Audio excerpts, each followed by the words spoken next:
State Mike Pompeo. He's joining us live. Mr. Secretary, welcome to you. You've been listening to the briefing there and the update from the White House, as we do anticipate we'll be hearing from President Trump shortly. Your thoughts on what you just heard and what this means for this going forward? Well, Senator John, it's great to be with you. Look, I think she laid out precisely three things that are important. One, the reason for the president's efforts in Iran, right? 47 years of Iran being at war with us. Second, she talked about the reason for the timing of this. Why now? And then finally, she answered that important question about, like, could President Trump have just kicked the can down the road in the same way that so many previous presidents had? And that was just unacceptable risk to the United States of America for him to have done that. So he's done the right thing. She spoke about the successes to date. No one's saying victory is at hand, but they've talked about the enormous successes in the opening half a dozen days of this conflict. The Iranian regime is weaker today than it was 5 days ago. Moreover, the American people are far safer than they were 5 days ago.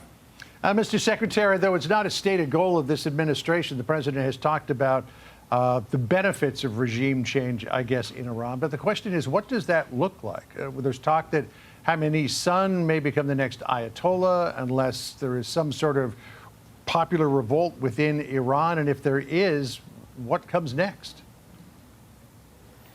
Well, look, as for that particular individual, he's got blood on his hands as well. That seems a very difficult person for the West to have swallowed once we've done all this hard work. I think the Israelis would likely share that same view. And as for others, what the United States is going to demand, no matter who ends up in charge, is that they, John, they behave like a normal nation, right? That's all we've ever asked of them. Don't build nuclear weapons. Don't threaten Israel with ballistic missiles. Don't now attack your Muslim brothers in the Gulf Arab states. Don't run a terror campaign all throughout the Middle East, in Syria and in Lebanon, in Iraq, and in Yemen. Those are the things we're going to ask of the next set of leaders. The Iranian people will ultimately get to sort that out. The IRGC, right there, force that owns about a fifth of the Iranian economy, will have something to say about this. They're not going to go quietly into the night. But the pounding that they have already taken and the pounding that I expect that they will take in the days ahead will greatly diminish their capacity not only to terrorize the world, but their own citizens inside of their country.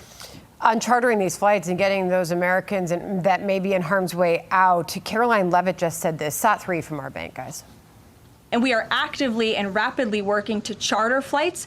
There is some commercial flights that are taking off intermittently from these countries, and we plan to get Americans on board as quickly as possible, again, free of charge to them. And we have some additional measures that I think will be announced in the coming days. What is your assessment how this is going?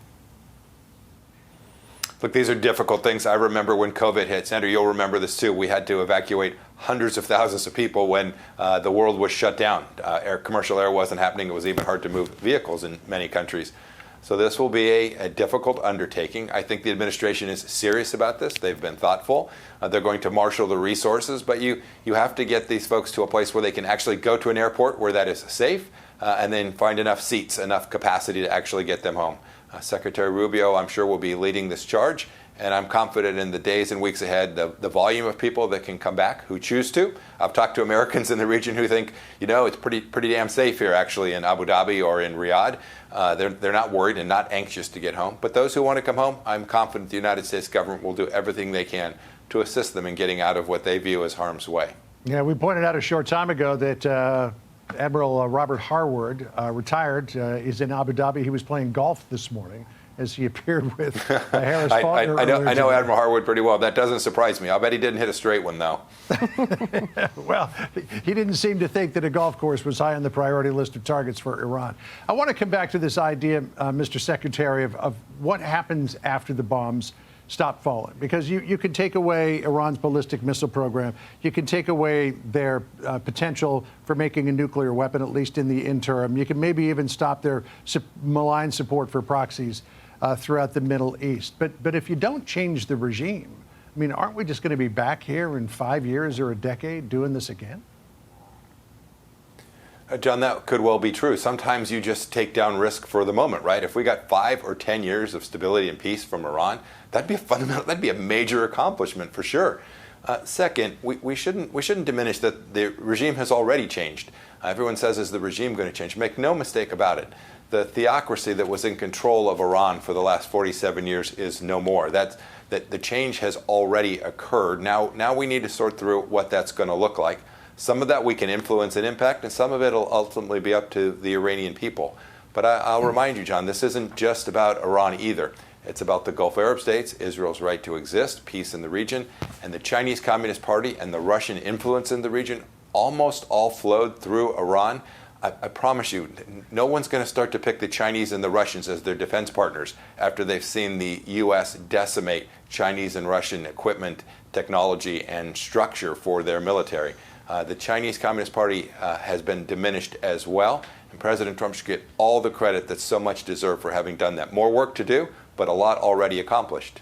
Secretary Pompeo, appreciate your time today, sir. Thank you so much for joining us. Thank you, John. Thank you, Sandra. All Great right. to be Thanks, with you Mr. both. Secretary. We'll see you again soon. Be sure to like and subscribe for all the Fox News latest on YouTube and catch full shows streaming now on Fox One.